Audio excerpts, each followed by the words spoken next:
Ibinahagi ni Kim Chu sa social media ang kanyang pasasalamat sa Julie's Bake Shop matapos siyang padalhan ng bulaklak at isang sulat ng suporta. Sa kanyang post, makikita ang sulat mula sa Julie's Bake Shop family na bumabati sa kanya sa tagumpay ng kanyang bagong pelikula at nagpahayag ng kanilang buong suporta sa kanya.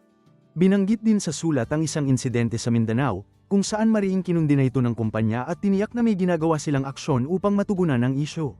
Dear Kim, congratulations in advance on the success of your movie. Please know that we are here for you and fully support you.